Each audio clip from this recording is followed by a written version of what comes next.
Welcome to LOA Today. I'm Walt Jason. With me today is life coach and LOA teacher Joel Elston. This is your daily dose of happy. We are so happy you decided to join us today. Joel, I don't think we can fail today. Well, we're going to try. I mean, we're going to give our best shot.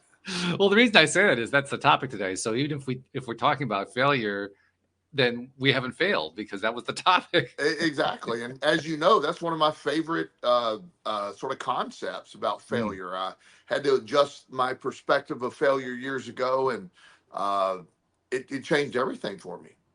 Yeah. Well, it's a perspective thing. And Completely. as such, as a perspective thing, it's something that I don't know. I suspect a lot of people get this one relatively early in life compared to other concepts. I know I got it fairly early in life. Although as I look at the broader society today, I'm not so sure. So maybe I'm kind of overestimating that a little bit. But, Right. but nevertheless, no, I think a lot of people get that at a fairly early age. The challenge, I think, is learning to stick to it, to believe that it really is true. Because Yes. you can get the concept, right? The concept is fairly easy. But then when you actually come face to face with failures or what seem to be failures, that's when we kind of get challenged. One of the things that a lot of young people, and I experienced this years ago when I was young, the concept of the fear of failing in front of other people, the fear of seeing you struggle, the idea that that effort you didn't want to, failure is not an option is a flawed concept that a lot of people used to talk about. Failure, if failure is not an option, then neither is success. Failure is anything that I ever have achieved was after great epic failures. In fact, I failed gigantically in a lot of ways, and learned to accept that, learn to understand it. My gym working my workouts and stuff were a great teacher of that. And the point of every workout is to work to failure. So I don't grow without failure. It applies to all aspects of my life. I want to work hard and fail. I want to test the system, what works, what doesn't work. And once I understood that, failure is really the greatest growth mechanism I ever encountered. Failure allows me to know I work there. A gymnast I work with, I've used an example with her. She's, I don't know, probably 16 now, but she was potentially at one point going to the Olympics, and she has one of the greatest perspectives of failure I ever heard. She said, to be a gymnast at my level, I fail 99.9% of the time. Wow. Before I get it right. Failure is the only option until you get it perfect. At that level, it's perfect. That's you don't get a lot of non-perfect things when you get to that level of competition. So if I didn't appreciate failure, I would not be able to be a competitive gymnast, is her mindset. And she was great at it. She just got up, where's the sticking point, and keeps going until she gets it. So failure instructs. Failure is a growth tool that a lot of people think you're supposed to avoid. And I figured out the pathway to my success, embracing failure as a tool of growth. You used a word there that I want to touch upon because I think it's a really important one, and it's going to be somewhat controversial too. Shocking. Because you talked about how she aimed. 99.9% of the time she failed because she was trying to seek that point that at the level that she was working at, you really have to reach for perfection. Yes, that's the word that I want to talk about for a moment is perfection, because that's one of those really slippery concepts. I mean, we can aim for perfection all we want and basically end up screwing ourselves in the process. Most of my work that I do with people is focused on perfection is the enemy of good. Perfection keeps you from being good or proficient. Perfection, you can get stuck on it and it debilitates. There are some situations, and being an Olympic gymnast is the definition is perfection. The average local gymnast on a high school team or something, good is fantastic. That's amazing.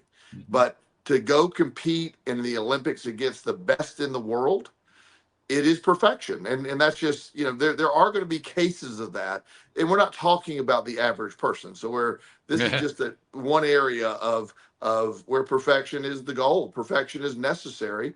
You watch Simone Biles do her routine, And I watch that, and in my mind, it just can't be done any better. And even she loses a half a point now and then. It's amazing to me.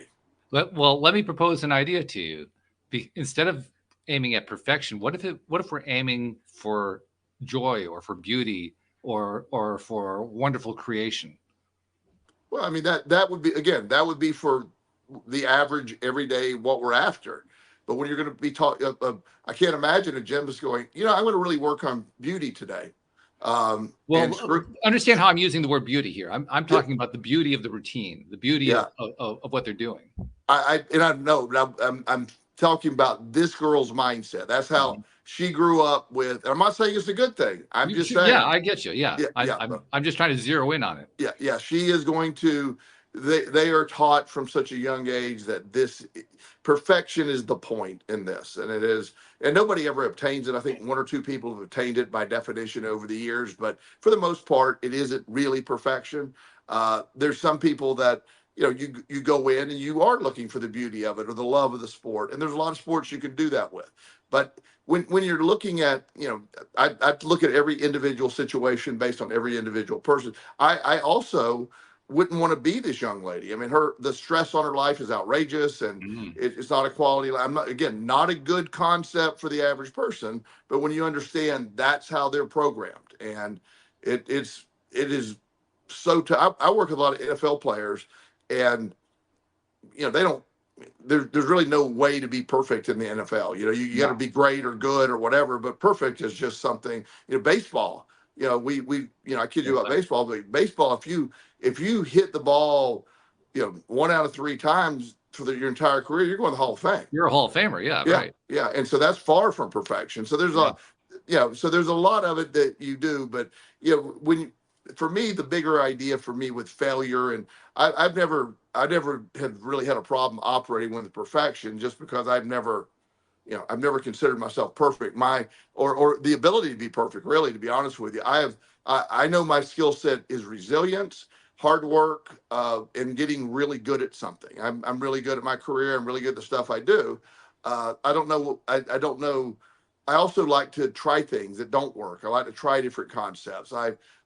Perfection can prevent you, as we've talked about many times, from really just enjoying things sometimes, because if you're constantly stuck on perfection, you're just stuck, and that doesn't work. But the definition of failure is, your fear of failure, a person's fear of failure, I don't want to fail, is often accompanied or is mistaken for a fear of success sometimes too. Fear of success brings responsibility. So people almost use the excuse of failing, not being, I'm fear of failing, but they're also equally, if not more so, fear of success, because that comes with a whole lot of stuff. There was a movie, an Academy Award winning movie from the early 1980s, and I can't remember the name of it. I'm sure some listeners probably going to come up with it here, or you may even think of it while I'm talking here. It's one we've all heard of, we've all seen. I just can't remember the name of it. But it's the story of a very early Olympics, and particularly the runners in the Olympics, and how Chariots of Fire. Chariots of Fire, that's the one. Yes. The thing that stands out to me about that movie is that the one who wins the gold medal in the race is the one who runs with the greatest amount of joy. That's where I brought the joy factor. Absolutely. Yeah. Yeah. And I guess one could say that if you win the gold medal, you reach a level of perfection. But for me, the perfection was in the joy. It wasn't the perfection. It was he was just running with just absolute abandon. Yeah. Yeah. And that applies to life as well. Whatever you're going to do it with joy.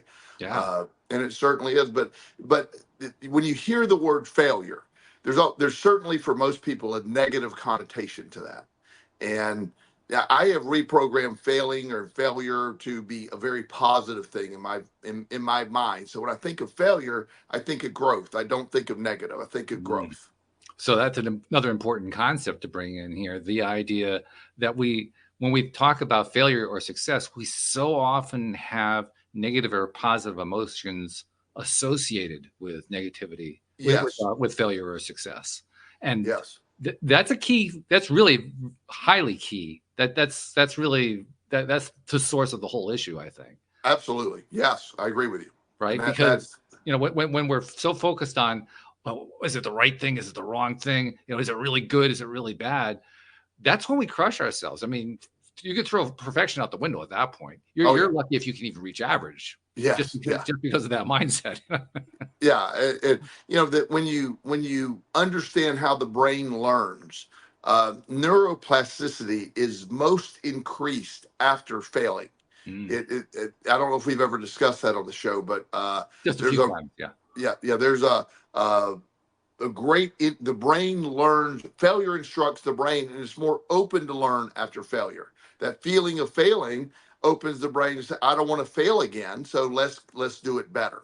And Mm. that's a really good tool to understand. The idea that we're going to learn from it, move on, or we're going to quit and give up.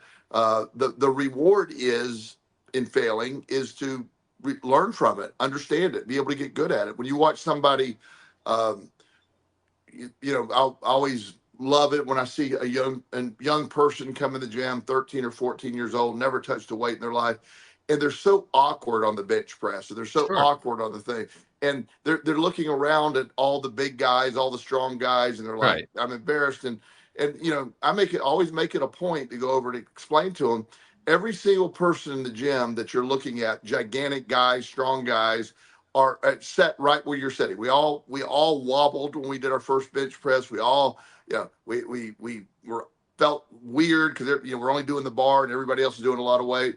But I explained that because that's how you're going to learn. You're going to learn it through that. The body's Mm. adapting, and when you first time you touch a bar that's very unstable because you never had to stabilize that, and that only takes a few reps before you're able to stay. The brain works quickly that way.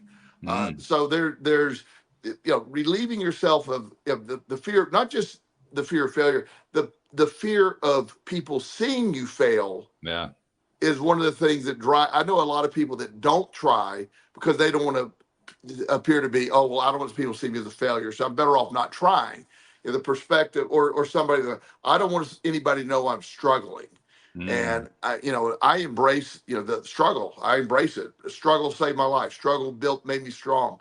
I had to reframe those words because they were different when I was younger, and they actually were not growth mechanisms for me. They were just negative and voided.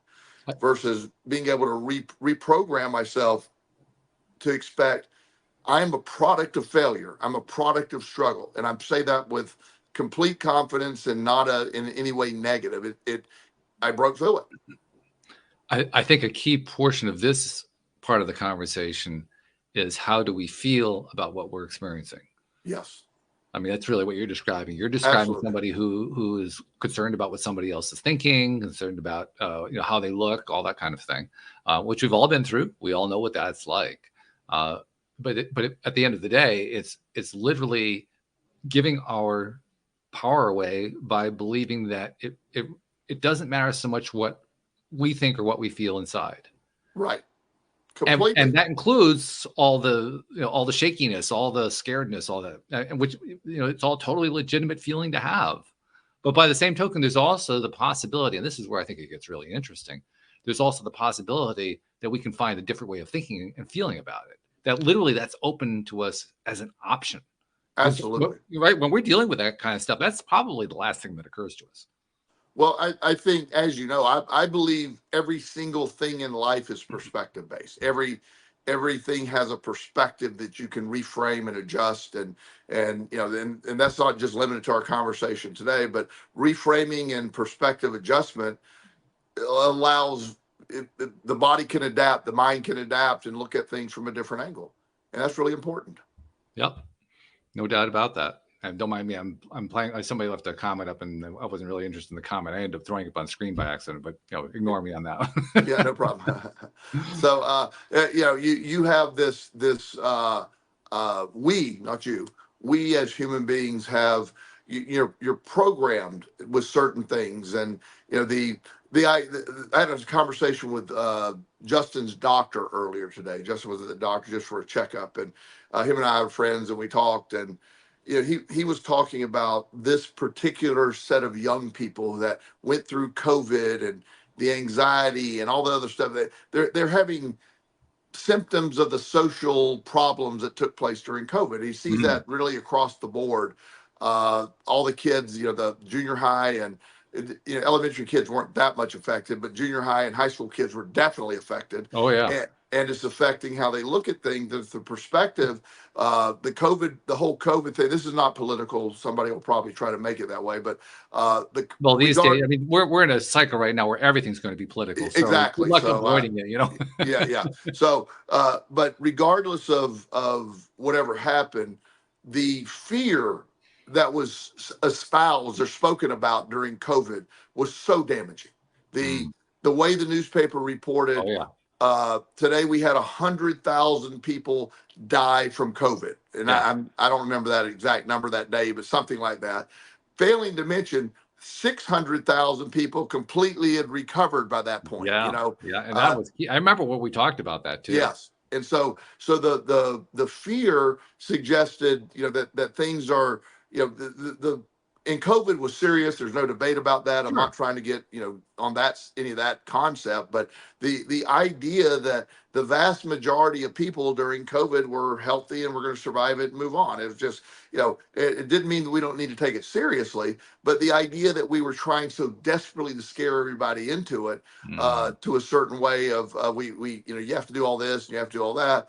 It really created fear, and it bypassed like the normal processes within families. I mean, shutting down the schools and shutting everything down and shutting that, the signal to the average kid at the time was, this is catastrophic. And families were responding that way.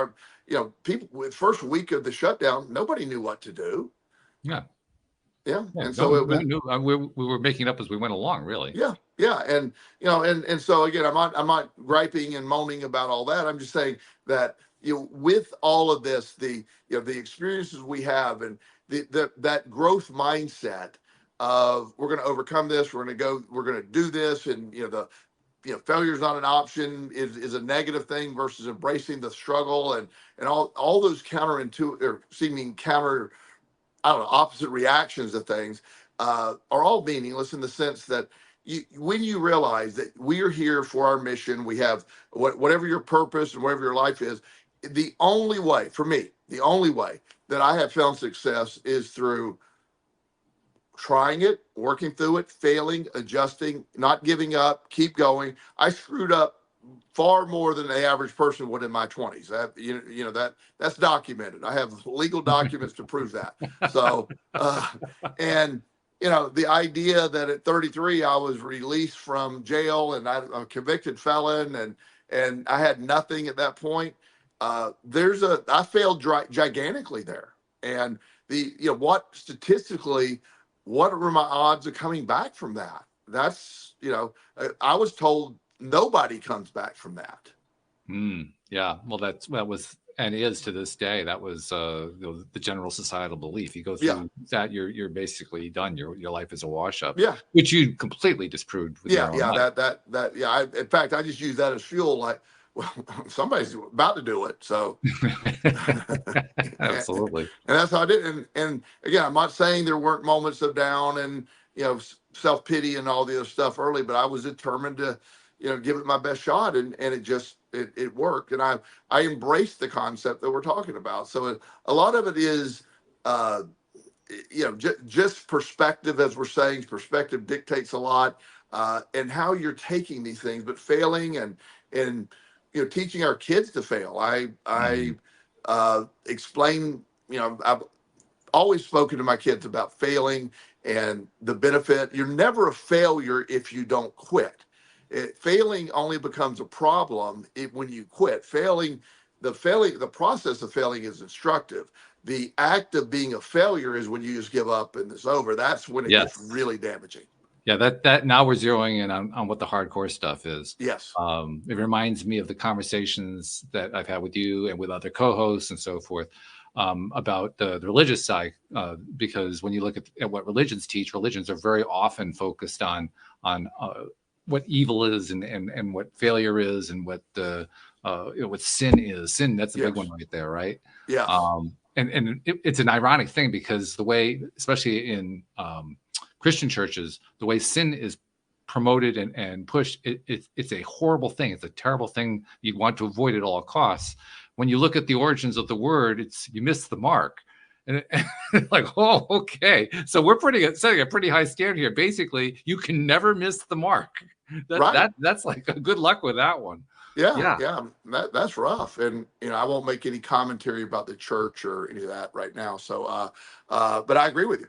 So, and my whole reason for bringing up the church is just that is an example of how we take a concept and, to use a word you and I often have used in the past, we awfulize it. We make it worse than it has to be. Yes. So when we're talking about failure, for many people, failure becomes a highly negatively charged emotional state, when in fact it's just you missed. Yeah, and when you miss, you pick it up and you do it again. It's not a big deal unless you make a big deal out of it. Yeah, I have a shirt that one of my workout shirts is I failed epically today. And yeah, I did. It worked out perfectly for me. I know that for myself, one of the most important things that I've learned to do is to just stop thinking about things as being failures. Yes. Just take my mind off of it, because for me, and this isn't going to be true for everybody. Obviously, apparently it wasn't true for you at all. But for me, it was too emotionally charged to even bring failure into the conversation. So because every time I did, all I ended up doing was just burying myself. So I said, well, I'm going to take that charge out of the conversation entirely. And there's a couple. Yeah, you can take it out of the conversation, or you can really reframe the definition. But either way, you're changing it. You're changing it. Yes. Yeah, and that's it. And I just, I like shocking statements. So I do. Yeah, I really do. So I like to keep the word, but now I have a definition of the word that's different than what most people see, and that's my reality. Failure instructs. It's one of my daily mindsets of in fact, when I do something, I find one of the most effective ways to do it is like try it, see where I failed, and then fix it. Yeah. And that doesn't apply to every situation, but I like to use that catalyst to say, I'm not scared of it, and certainly something that I have failed multiple times in my life, and at a great scale, obviously, and a huge amount of failure, but it's that reframing that allowed me to use it as a strengthening process, and again, everybody, this doesn't work for everybody, and a lot of people have a hard time reframing the words or changing the definitions they believe in the word, and that's okay. Like you're saying, you can avoid it. You don't have to do it. You can just not address it, and just you're trying, or whatever definition you have going on. But either way, making it where you're understanding that all of life is amazing. We're here. We're not here to be miserable and whiny, and so when you think failure is a punishment, you're not understanding how that next level is obtained. The most successful people in the world fail miserably, and one thing that I do appreciate, and I don't agree with all the stuff of sort of this new, the tech giants and all that, but they have instilled a new fail frequently, fail often, and learn from it. Oh yeah. That they have brought that to the table. Elon Musk, he launched rockets saying, "Let me be clear, they're going to crash." And we want them to crash often. yeah. He said we were going to crash a bunch of them, and we're going to each time. By the way, they make great reels. I mean, if you ever watched one of the Elon Musk reels of all the rockets that they crashed, they're like, it's like watching a cartoon or something. It's fabulous. Well, in fact, he had a really, I forget which one, but there was one when he was getting one of the rockets going. He went and he said, "There is a 0% chance this thing doesn't blow up at the peak. It's 0." Well, everybody watched it. It blew up exactly at the moment he said it would blow up. And the interesting thing is his stock, the market responded by going up. Yeah. He knows what he's doing. He had to test where it was at. And the second one got launched. He said, "This is going to do better. It'll fail here," and it basically did. And he knew what he was doing. And again, I'm not promoting Elon Musk. I'm just simply saying the concept. Oh yeah, I mean, there's no such thing as pure black and white. There are plenty of things about Elon Musk I don't like. Right, of course. But that's one of the things I do like. I mean, I think he's nailed that particular point perfectly. and he may utter some other stuff that I just kind of shake my head and say, really, what of planet are course. you born on? But not that one. No, That one he's got perfect. He's got, there's the word perfect, right? But that one's perfect. Well, there's this boxing coach that was teaching one of my clients how to box, and the young man had a tendency to keep his right hand down. And so probably 15 times in a row, he would take his hand gently and raise his right hand up and tell him to keep it there. And then every time after the guy, he would throw a jab, he would keep lowering it. So 15 times he did that. On the 16 times, he just knocks the shit out of the kid. I mean, not damaging. And he goes, okay, 15 times, you didn't do it. Now, the kid never lowered his elbow again. I'm sure. Yeah. And so I thought that was pretty cool. It was just, it was that concept. But, sometimes, I call those the 2x4 moments. Yeah. We set ourselves up for them so frequently. It's really fascinating to watch somebody. You can just tell when they're doing it. Yeah, I'm sure you see it all the time in your practice. Oh yeah, but I just see it among the average population. I'll see somebody repeating the same behavior over and over again, getting the wrong result, and I'm saying to myself, there's a 2x4 moment coming, and it's going to be coming pretty quick. Yeah, and the when I know this engineer, he really, his concepts to when he goes into repair whatever systems, he's an electrical engineer, but he does other engineering as well. And he says the best way to figure out where the problem is to stress the system. Just stress the system. Yeah. The system will reveal where the weakness is. So you want to put as much load on the system as you can, and if it blows up at that point, excellent. Now we know where the problem is. And it's so he brings that mindset of let's make it fail, then we know where to put our pressure instead of trying to figure out where it's failing. And before you do it, it takes forever to do it that way. He said, let's see where the system fails. And that's going to be fail. Yeah. The amazing thing is when you can actually make it and you can't fail it. Yeah. When that finally happens, you say, what am I overlooking? Exactly.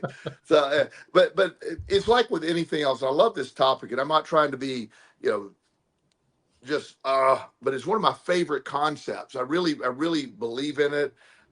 It helps a lot of my clients when you can, just adjust your perspective of failure, because my programming, when I grew up and I'm not griping about my childhood, but I had a childhood where no one in my family ever used the words, I'm wrong. It wasn't a possibility. They would argue points about what you said and this person said. And even when they knew they were wrong, they still, and I find that fascinating that, learning to admit I'm wrong, I failed, I got it wrong, or whatever. There's a power in that I was robbed of as a child, because it just, you wake up one day and it's not that big of a deal. You're wrong. Of course I was wrong. I was 7. I was wrong. Yes. Well, you don't have to be 7. I actually had an experience today with a doctor. I went to a naturopathic physician.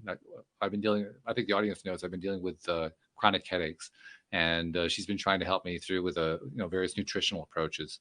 And at one point, we were talking about recommended nutrient values on RDA, that kind of thing. And she was making the point, quite valid, I think, that RDA is really, it isn't so much a recommended daily allowance. It's a bare minimum. You don't want to go below that. Right. You don't have enough nutrition if you go below that. Right. And I won't go into the wherefores and all that about how the whole thing was playing out. But at one point, I said, okay, I agree with that, but what's the better option? I mean, if it's not RDA, what do we measure against?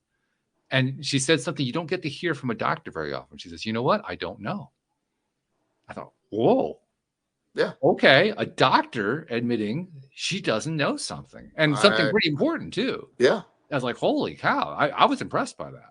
Yeah. I love it when that happens. And so much of medicine is that it's, I don't know if we've ever discussed, I think you and I did on one show, the recommended maximum heart rate per age. Yes, right. I remember we did do that one. Yes. Yeah. So this is funny to me because it helps sort of understand that. So this exercise guy, he really good in exercise, probably had a PhD or whatever. years ago came up with an example of, for his clients, and he was very clear. He said, I don't know exactly, but this seems to be something that I created. So your maximum heart rate during exercise, you take 220, you minus your age, and that is the absolute max heart rate you can have. Then if like most exercise, you want to go 80% max heart rate. Then you times that by 80%. Mm-hmm. So, and if you look up medical journals, if you look up, everybody will have that formula. Wow. That's how you determine it. The guy's like, oh my goodness, no, I made up the 220. It's not real. It's invented. It's a random number that we're not. There's entire books written on this made up number that he just said, oh my gosh, I'm embarrassed that my name's attached to this. He said, I was very clear. It was just an experiment that I was working on. It's one of the ones that got out. He said, I don't use that in my own stuff anymore. And yet it's become sort of science. Yeah. That you just touched on something really important there, I believe, which is so much of what gets passed off as science isn't necessarily science. Right. You get the right person saying something, and all of a sudden it gets accepted as science without reservation, without checking it, without establishing that really is the fact. Just simply, the authority said it; it must be true. And it's astonishing how often that happens. Oh, I mean, some of the things we accept as facts. One of the things when you go see your doctor, they will weigh you. They'll take your height and they'll tell you your BMI, body mass index. Yeah. Yes. So what it is it's not taking into account body fat or muscle. It's just taking mass, weight. Mm-hmm. Right. So I haven't been to the doctor in years where I'm not literally morbidly obese. That's where I am, because I'm 5'11". I'm right now about 225. I'm a power lifter. I carry very little body weight, body fat, but yet Arnold Schwarzenegger in his prime, almost 2% body fat, one of the best physiques in the history of the world, was considered obese by the body mass index. It's it's an absurd number that becomes science, and it doesn't make any sense. It's when somebody's running, in fact, 5% body fat's too little, but healthy 15% body fat is whatever your weight is, 15% body fat, you're healthy. You're really healthy. That's it, because you're carrying so much muscle mass. In fact, when I first heard of the idea of the BMI, the body mass index, the first thought that went through my mind was, who came up with this thing? Because it didn't make it, even on the face of it, it literally didn't make any sense to me. No, it's crazy. Yeah. And that's the thing. We have belief systems that really like our food pyramid. Oh, yeah. The government, it's almost like you need to turn that upside down. They have it actually totally reversed. It's just, it's like, where do they come up with this? It's so random. And we do know some of the histories. Yes. Like, for instance, we know a lot of what was originally part of the food pyramid and the food groupings and so forth was actually created by a government bureaucrat who had to fill out a report and was told to fill out a report. So he filled out a report. It just invented, and it became the law of the land. Well, there are still a lot of people that believe that eggs are a dangerous food because of their cholesterol. Oh, yeah. Yeah. It's unless you have an impairment. I'm always like to leave, I'm not saying this is a blanket for everybody. Sometimes eggs have too much protein for people that have kidney issues, so that could be a problem. So I'm not saying everybody can go eat all the eggs they want, but eggs are literally one of the healthiest foods available to us. The nutrients, the fat in eggs is the exact fat that your brain needs to restore itself and maintain. It actually helps keep the blood from clotting with the buildup and stuff. Eggs are incredibly nutrient dense. There is no limit on eggs that you're eating as long as you're healthy, and there could be situations for any food, but or you're not allergic. But eggs are incredibly healthy. But yet, for the average person, that wow, they're dangerous because your cholesterol is going to go up. No, it's not. Mine went down when I started eating more eggs. There's also, remember when margarine became the healthy alternative to butter? Oh my God, that stuff was revolting. Ugh. Yeah, it's like, oh, this is much healthier. Are you kidding me? Butter's super healthy. It's just Yeah. it. But we have these belief systems that come along in medicine that they become fact just because they're repeated so much, and it's not true. It's just like brown rice. The average person, brown rice is far superior than white rice. It's certainly what the prevailing belief is. It's slightly different, very tiny, doesn't really Yeah. matter. Some people argue white rice is healthier because brown rice is harder to digest and has an enzyme in it that could upset your stomach. White rice is quicker. It does have a tiny bit higher glycemic index, but it digests so fast. It's probably, there's people that, again, it's just taking some of the Asian cultures, they eat fish and huge amounts of rice. Oh yeah, massive amounts. And they're walking around leaner than anything we got going on over here.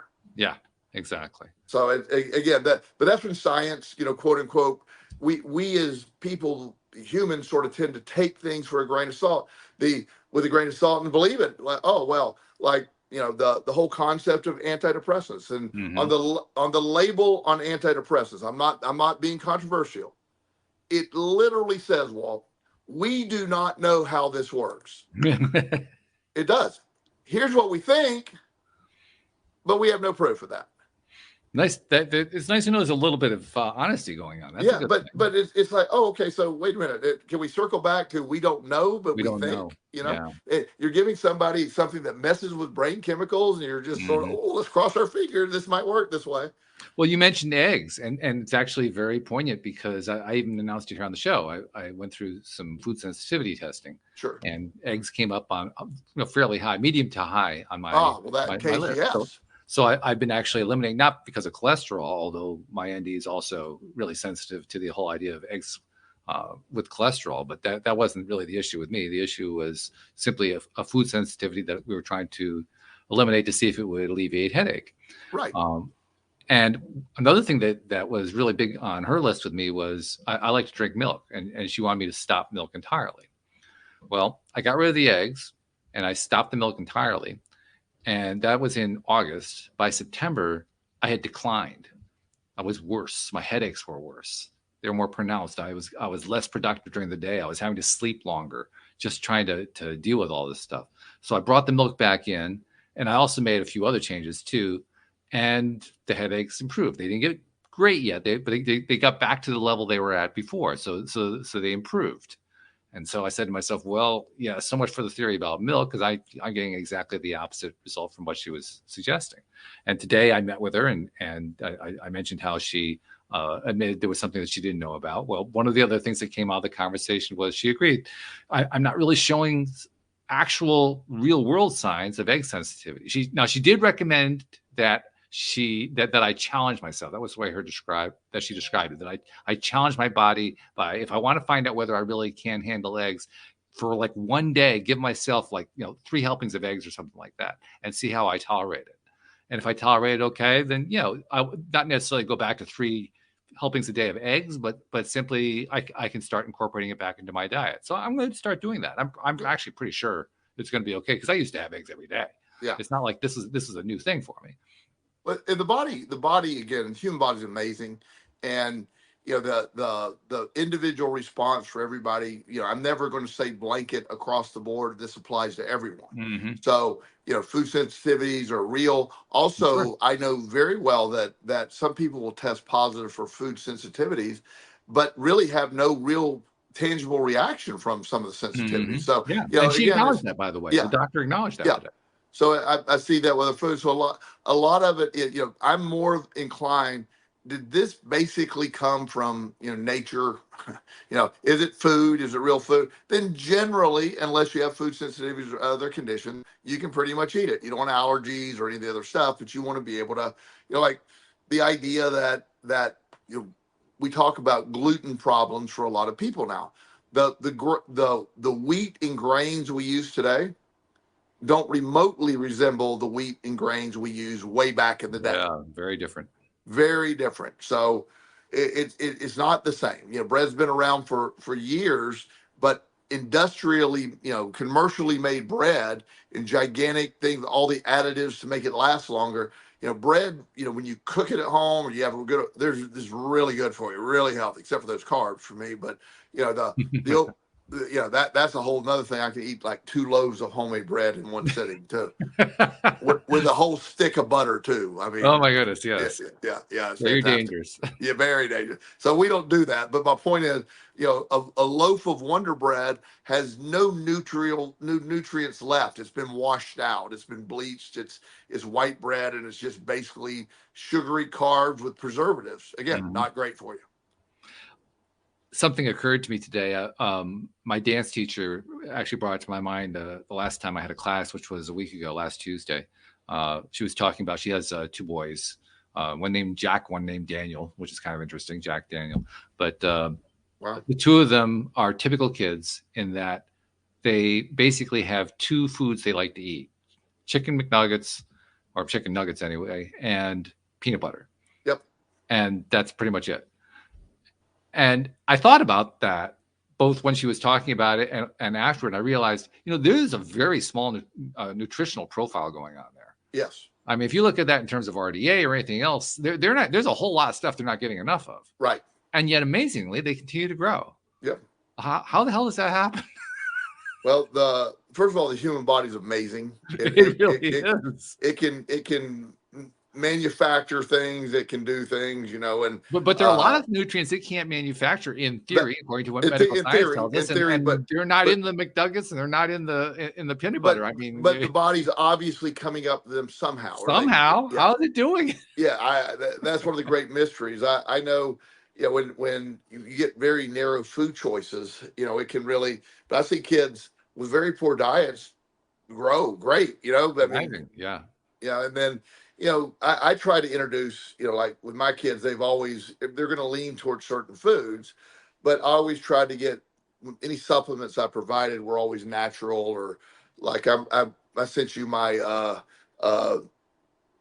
organ pills that I take for all that stuff. Right. My kids have always taken those, and that has a wide variety of nutrients and B vitamins in them. So I use that as sort of a multivitamin healthy thing for them too. So I knew where they were getting it. And I also have them take a mineral complex that made sure all their minerals were met. So I sort of cheated to fill in the deficits, but all the processed food right now is just, I'm amazed that the bodies can figure out how to grow with all that. They're incredibly resilient, so they're figuring out some way to do it, but it always has baffled me as well. It lends, though, to the overall conversation we're having, because the original conversation is about failure and being defeated by failure, or changing our mindset about failure, or whatever. And if we're looking at the human body, which is what we're doing right now, the human body clearly has to deal with failure every time that those kids eat just the nuggets and the peanut butter, because that's a form of failure. They're failing to fill in all the nutritional needs, and yet it doesn't seem to be a problem, because even nature just kind of rewrites the whole formula. It's not a failure. It's not a defeat. It's just a different way of doing something. We're going to find a way around it. And why not anything I would recommend? Also, peanut butter is nutrient dense. It's also calorie dense and sugar dense, but it is nutrient dense. And it has a lot of stuff. A lot of the crazy drinks they drink have added, a few vitamins in there. Your cereal in the morning often is fortified with, vitamins. These aren't great sources, but they do. Nature has, humans have sort of figured out how to boost some of that stuff. And the body says, while I don't like the source, I'll figure out how to use it. That's part of it, I think. Part of it, though, I think is almost inexplicable. I agree. I think we were kind of onto something when we were saying, there's a lot of stuff that in theory the body can't reproduce, and yet somehow it's either able to reproduce it or to draw it from the ether. I don't know, who knows where it's getting it from the ether bunny. But I like that. But it's like, how the hell is the body doing that? And yet it's doing it. It And does yet it. it's doing it. And It's to amazing. me, not only is that amazing, I think it's instructive. It is. Because what the body is really telling us is, I don't see this as a failure. I don't see this as a defeat. I just see this as a new opportunity, a new way to figure out how to be healthy. Well, way back in the old days, the carnivore, the hunters would go 2 weeks without eating. They would kill a Yeah. wild animal and they would feast, and they would eat the liver, which is nutrient dense. They would eat Yep. the nutrient dense organs, and they might go another week or two without eating. And it's what happened. The body, and they thrived, they survived, they were strong, they were resilient. It's amazing. The human body is the most complicated, most amazing machine. The brain. I do a deep dive into the brain all the time and looking at it. It's just, I can't even comprehend. I all the stuff I've studied, I just cannot comprehend how the brain does what it does and manages all that it manages. It's fascinating to me. But the body it just takes what it needs to do and somehow figures it out. Especially when they discovered, I think it was within the last 20, 30 years, they discovered that the brain is not the only location for neurons. They found neurons in the heart. Stomach and heart. Yeah. Yeah. And so basically your heart is capable of thinking. Like, what? Yeah. Well, that's why you get the saying, I felt it in my heart, I feel it in my gut. Yeah. It's real. They're produced there. Everybody's always assumed your brain chemicals were produced in your brain. Your gut is the main source of those now. Yeah. Yeah. I mean, they always have been. We just sort of discovered that. But I'm always amazed. The human body's amazing, and it has the ability to do things that make no sense, but it does. One of the things that I was always fascinated about, I mentioned this family years ago. Early in my recovery, I was working in this after-school program, and I became a mentor for a young man that was in this family of like 9 children. Wow. She was a single mom, 9 kids, aging from brand new to 18. And their house was a zoo. It was, she was dealing with a lot of stuff. I wouldn't sit down in the house. It was not, I wouldn't use the bathroom in the house.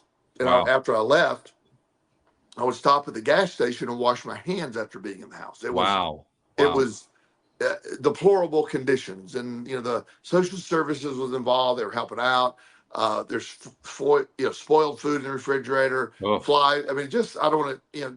It isn't. I'm not making fun of the lady. She was just struggling a lot with these kids. Yeah. And the amazing thing is, the kids at the time, the one I was dealing with was 10.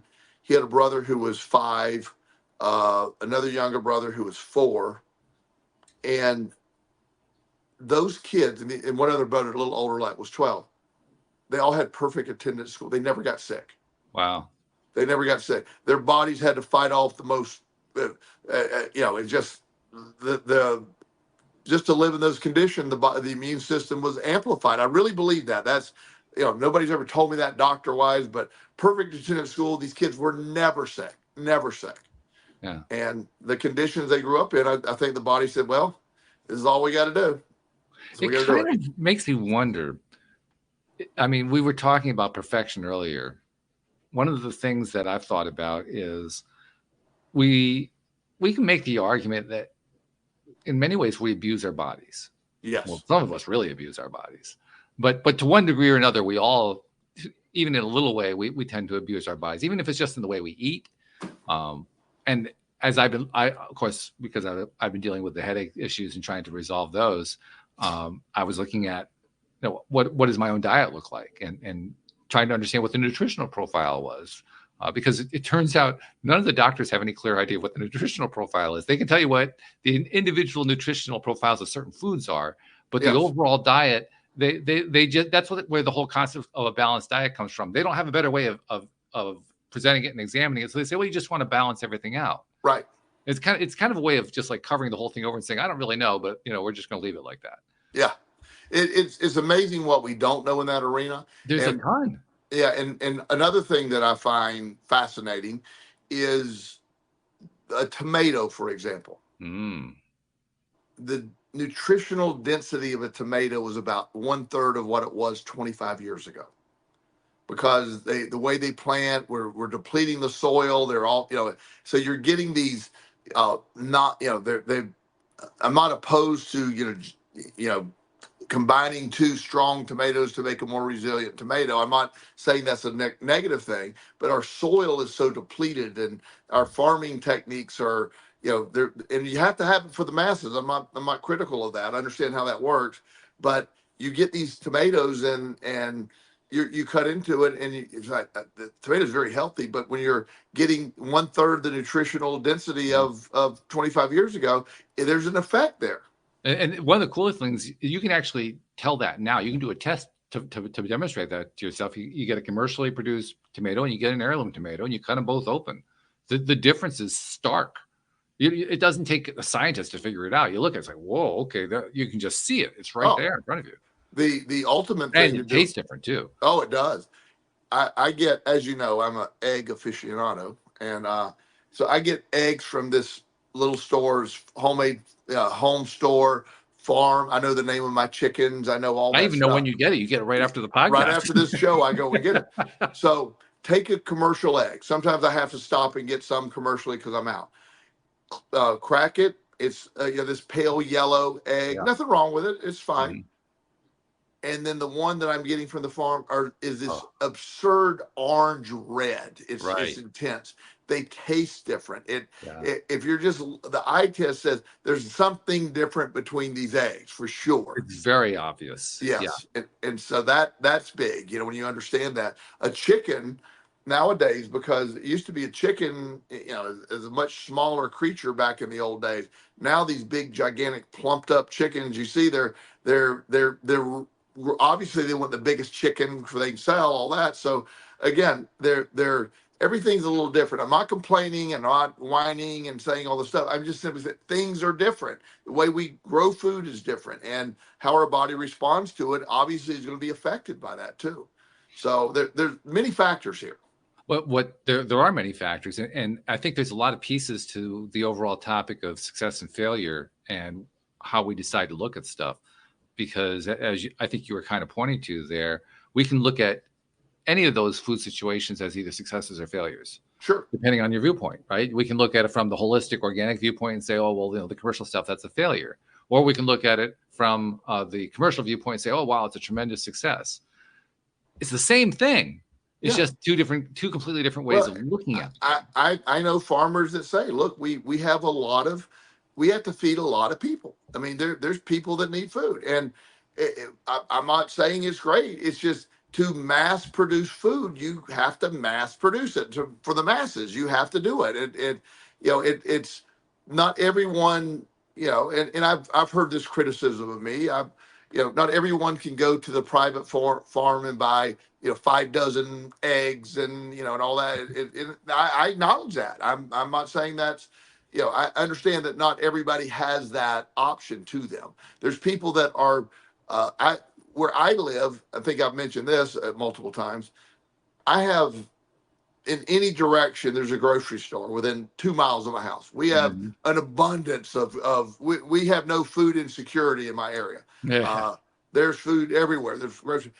There's parts of the Richmond area where I live that have food scarcity. They don't have options. A lot of the grocery stores aren't there, so a lot of people find their nutrients at Dollar General or whatever, just nothing but processed food. So again, there's a lot of factors, and so I'm not in any way being arrogant or trying to be above, but it's all about, when you're looking at how things operate now, there's a lot of factors involved, and you're saying commercial farmers will say, we are wildly successful at feeding the masses, and they're not wrong. They're feeding the masses. The organic farmers are going, well, they're feeding them, but they're not feeding them the high quality stuff. When you look at the various diseases, when medical books were written in the United States, true story, it might have been in France, doesn't matter. Heart disease was left out. Oh, wow, really? Heart disease, they talked about it, and they said the instances of heart disease are minor. We're much more concerned about these other things. So they left it out. And when the way we do food change, the way we do a lot of things change, heart disease is right up there. If it's not number one, it's number one or two or three somewhere. Oh yeah. Yeah, it's everywhere. So it's just our diet affects things, and so again, feeding the masses, it depends on your point of view. Is it success? Yeah, on some level. Is it a failure because of the lack of nutrient value? Possibly. But again, everything is what it is, and perspective based for that. And you're going to have to determine. Life is going to be about determining how you view something, what you feel about it. If we're going to change the way we think about the failure piece, because that's originally what we were talking about. Sure. For me, that creates a level of excitement. Yes. The reason I say that is, yes, the way you're describing the way food is commercially produced today is accurate. But from what I'm also hearing, there are now I won't say in development because it hasn't really reached the commercial farmer yet. The commercial farming community is kind of resistant to this, but there are small tests that are being done by individuals where they are able to demonstrate that they can increase food yields in ways that are different from the way the commercial farmers have been doing it, just by combining growing stuff together and so forth, and in so doing, essentially reneutralizing, putting more nutrients into the soil that are being otherwise depleted. And as a result, the yields are getting ridiculous through these experimental methods. Now, we're quite a ways away from those actually hitting the commercial market. The commercial markets are resistant to that because they've figured out how they're going to do it and they want to stick with that. But eventually, it's going to shift around. Eventually, those new techniques are going to become more and more commonplace. And to me, that's exciting because that's an example of having a, quote, failure, in this case, a failure of nutrient production, leading to a success because somebody tried a new way of doing something. And in so doing, they came up with something that it may not have caught on yet, but it will eventually. I mean, if commercial producers can get to the point where they realize that they're actually going to make as much or more money doing it the new way as they were the old way and be able to put out as much product as they did the old way, eventually it's going to reach the point where they're going to say, yeah, let's give it a shot. It's just a question of how long it takes to get there. Yeah. One of the disruptors in the industry, if I eat fast food, which I do occasionally, it's like Chipotle is fast food to me. And that their market, they wanted no hormones in the chicken or steak. They locally, they source a lot of their food locally.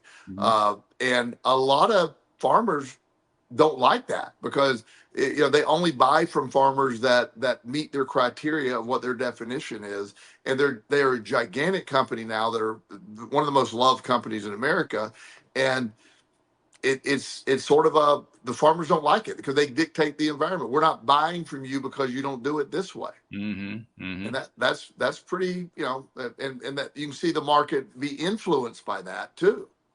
We didn't really have much time to address this piece of it, although we have touched on it in a variety of ways over the years. This point of resistance. You just mentioned how, in this case, it's farmers being resistant. Resistance is something that plays a very key role in the whole failure cycle. Oh, absolutely. Yeah. Yes, completely. That's a whole topic unto itself. Resistance. It really in general. is. Yeah. And it's certainly a key component. And sort of circling back to where we were at, which I love the topic. No matter what you're doing in your life, I believe your perspective dictates your reality, and also your perspective dictates your understanding of various things. And when you view the world from a perspective of growth, I wake up every morning believing that this is a journey that I'm on. There is no destination. I'm not heading anywhere. I am on this journey. The life is the journey. It's the point. And the experience I have, the people I meet, the people who are in my orbit, I will often sit and just be amazed at the people that are closest to me. How did we get close? What happened? How did these people randomly become such an important part of my life? It's just, I love that. Was it by mistake? I mean, we affect each other in a lot of ways. It's like just one or two little things happen to sort of put us together, and it's like you're like, wow, I'm fascinated by who shows up, who stays, who leaves, the all of that is so. Waking up every day with sort of that wide-eyed, I can't wait to see what happens. And there will be failure, there'll be success, there'll be failure, there'll be growth. But no matter what, all of this is supposed to be happening, and that's life, going through it on a daily basis. I love it. I'm thinking maybe we should carry on the topic next week and bring the resilience piece in, because like you said, that is another show. Why don't we make that another show? Let's do that. We'll do that next week. As much as I love failure topic, I'm in love with the resilient topic. All right. So we combine the two together. I think we have a winner. Oh, we do. That's fantastic. Good stuff. Well, head off and buy those eggs, because that's what you do this time of week. Appreciate you so much. We'll see you next week. Thank you to our podcast listeners everywhere. We'll see you all next time here on LOA Today. Goodbye, everybody.